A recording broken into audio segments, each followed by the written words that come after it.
Okay, so now let's talk about rendering. So keep in mind that Stage is built on Unreal Engine 5. And Unreal Engine 5 is a real-time rendering and visualization engine. That means that at any point, it's rendering all of these frames live and in real time for me, just like a video game does. I can interact with them and such. I'm going to go back to here and just go back to off, so it's right here. Okay. Now, when it comes to rendering, I have two options. I can render stills or I can render animations. Okay. So if I frame my image just the way I want it and I go to render and it goes to still, I can pick that 1920 by 1080. Okay, so that's a HD. And now I have some render config options, which is render quality settings. Okay, so it could be low, medium, and high. They're all fast, but high will be obviously slower than low because it does more samples and that kind of stuff. I can choose to have an alpha mask. I can choose to use a path tracer. I can use auto framing, and then I can pick which colorway I have in here as well. The cool thing is that I'll get into each one of these as we talk about it. Now, alpha mask, you know what that is. It just renders the alpha of the image without any background on it. That's pretty straightforward. But you need to remember, too, that if it does that, you lose all these effects. It's just going to render the object without the effects. Okay? So if we go back to render, I'm hitting R on the keyboard. Path tracer. Now, path tracer is your typical render system that works just like you would in other render systems like Keyshot or Cycles or Arnold or V-Ray or something like that. The way that you can turn that on is by hitting Z on the keyboard.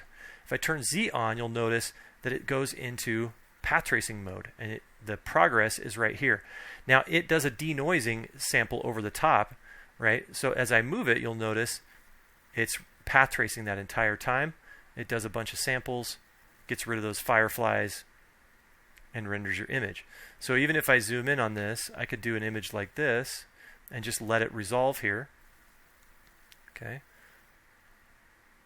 So there's my image right there. And it keeps a lot of that detail because the denoiser is AI based. It's the optics denoiser from NVIDIA. But as I change, I can really move around this and see what that does. Now, the difference is that with a path tracer, you get a little bit brighter of an image because it's bouncing more light around the scenes. And so you get a little more reflection from the sky and that kind of stuff. So it's a little bit brighter. So you'll notice this is a little bit dark, this is a little bit brighter. But that's what path tracing is, okay? So you have that option to render in path tracing or to have your viewport in path tracing as well. So if we go back to rendering here, auto frame. Now what auto frame is the capability to take an object, a single object in the scene, and frame it no matter how big or small or where it is located. So for example, I may have pants. This is one object altogether, but I may have pants that I want to set up a camera for, and I want it to frame just like this. So if I turn on auto frame, no matter where the camera is located, I can always just go right back to focused or to fit right in it. Basically what it does is, let's say I set up a camera right here. If I hit F on the keyboard, if I click on that and hit F, it's going to frame this object perfectly in the key or in the viewport. Now that's what auto frame does.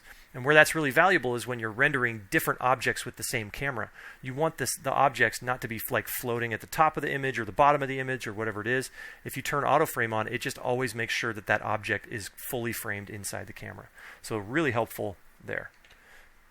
Now, let's talk about movie rendering. So, for example, I created that movie, that animation, but let's create a new one. Let's just do this. We'll call it night shot, like this. Okay, and I'm just going to do this. I'm going to start right here, keyframe it, and then move it up and move it over so that it ends up right here. Okay, so now I have this cool shot at night like this. Okay. Now what I'm going to do is I can do it just by clicking right here, the render movie, or I can hit R on my keyboard and go to movie. But I want this to be 1920 by 1080, 60 frames a second. Render config is just still set to low. It still looks really awesome, but it's just low. And here on a movie, I can choose a path tracer or not a path tracer. There's no auto frame on a movie yet, but that's coming as well. The cool thing is now I can just come in here and I can say render. Now once you have these set up, you can just hit render, and you can render locally, or you can send it to the cloud. And sending it to the cloud will send it to our render service online, and then send you the image back to your account. But I'm just going to do it locally, so I'm going to hit render. Okay. Now this is 300 frames of animation. Remember, this is how fast it's rendering. So you can do these animations and render them extremely fast. Extremely fast. And let's go here. We're going to go to let's go to the renders here. Let me pull this up.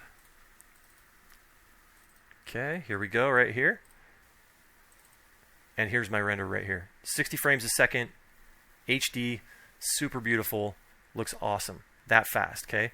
Still frame rendering is the same way. So let me go like this. We're going to set up this camera so we get a still render like this. Maybe add the lighting back in for like a parallel so you see it. Now I can go render still. And I'm just going to do this. I'm going to say render, boom, done. Render is done, and there is my image right there. Okay?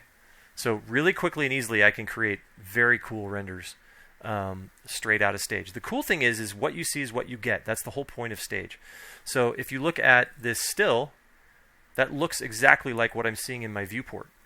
And that's on purpose. So hopefully that gives you a quick overview of still and animation rendering and the rendering settings inside of Stage. And next we'll talk about batch rendering.